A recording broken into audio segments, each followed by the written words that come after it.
Si cette situation vous fait penser à une partie de jeu vidéo, alors vous êtes victime de l'effet Tetris, une expression qui désigne cette tendance à imaginer sa vie comme un jeu vidéo dont on serait le héros. Effet Tetris, une expression qui renvoie tout droit à un jeu vidéo culte des années 80.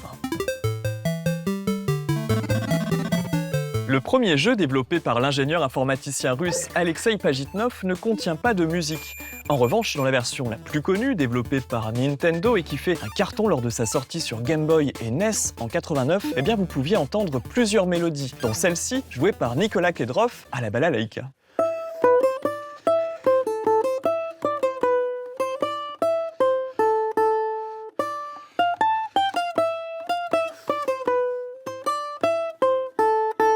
Merci Nicolas. Cette musique, jouée au départ en version 8 bits par la machine et intitulée mystérieusement musique type A dans le jeu, n'a pas été composée pour Tetris. Il s'agit, comme c'est souvent le cas dans les musiques des jeux vidéo des années 80 et 90, d'une reprise. Et plus précisément, d'une reprise ici d'un air russe très ancien intitulé Korobeiniki, une chanson d'amour du 19e siècle dans laquelle un colporteur, un marchand ambulant, livre des caisses de tissu à la femme qu'il aime.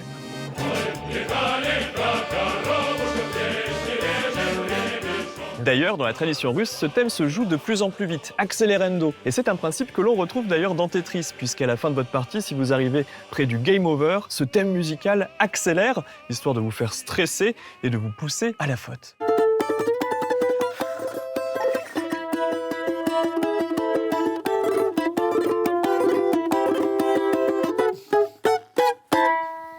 Pourquoi avoir choisi cet air ? Eh bien, c'est en fait un souvenir discret de l'origine russe du jeu.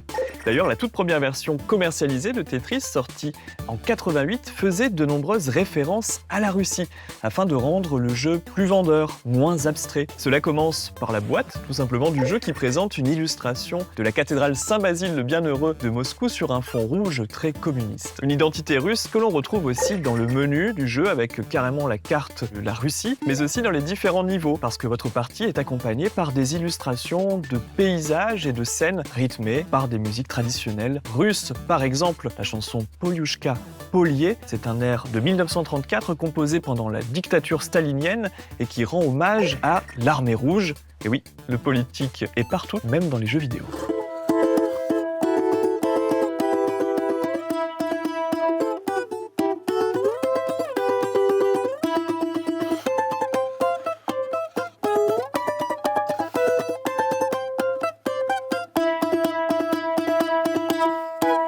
Et puis, entre deux airs populaires comme Korobeiniki ou Polyushka Polier, eh bien, on pouvait même entendre des airs classiques. Par exemple, un tube du compositeur russe Piotr Ilyich Tchaïkovski. C'est un extrait de son ballet Casse-Noisette, intitulé « La danse de la fée dragée » que l'on imagine danser sur cet air.